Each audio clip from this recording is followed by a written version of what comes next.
Hello Aditi, Nabadwip থেকে উপাসনাদি বলছি। মেয়ের জন্মদিন মনে আছে তো?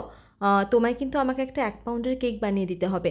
আসলে এবার তো সেভাবে কিছু করছি না, একদম ঘরোয়া অনুষ্ঠান হচ্ছে, তাই 1 পাউন্ড হলেই হয়ে যাবে।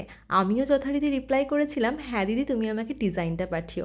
হ্যালো অ্যান্ড ওয়েলকাম সকলকে আমার নতুন একটা ভিডিওতে। কেমন আছো তোমরা সবাই? আজ তোমাদের সঙ্গে একটা ইউনিকর্ন থিমের কেক শেয়ার করব। আর অ্যাকচুয়ালি ইউনিকর্ন থিমের কেক বোধহয় এর আগেও আমি শেয়ার করেছিলাম, কিন্তু এটা কিন্তু পুরোটাই এডিবল ছিল। মানে টপারগুলো যেগুলো হর্ন, তারপর তোমার যেটা ইউনিকর্নের যে কান, সেইগুলো সবই কিন্তু এডিবল ছিল। চলো গল্প করতে করতে কেকের ভিডিওটা তোমাদের সঙ্গে শেয়ার করি। আর তোমাদের সঙ্গে একটু কেকের ব্যাপারেও কথা বলি।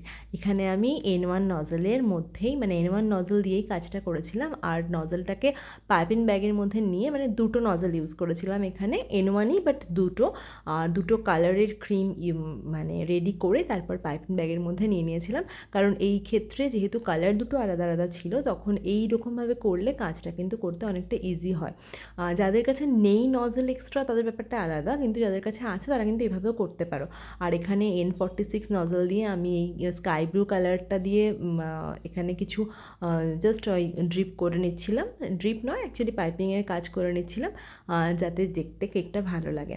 আর এই দেখো, এখানে আমি এডিবল হর্ন আর ইয়ার এই দুটো বানিয়ে নিয়েছিলাম। আর গোল্ডেন লাস্টার ডাস্ট দিয়ে কিন্তু গোল্ডেন কালারটা করে নিয়েছিলাম। আর তারপর এগুলো আমি কেকের সঙ্গে অ্যাটাচ করে দিয়েছি। এই ছিল আমার কেকের ফাইনাল লুক। আর হ্যাঁ, কিছু স্প্রিঙ্কল তো ম্যান্ডেটরি ছড়াতেই হবে। তোমরা কিন্তু অবশ্যই জানিও তোমাদের কেমন লাগলো। দেখা হচ্ছে পরের কোনো ভিডিওতে।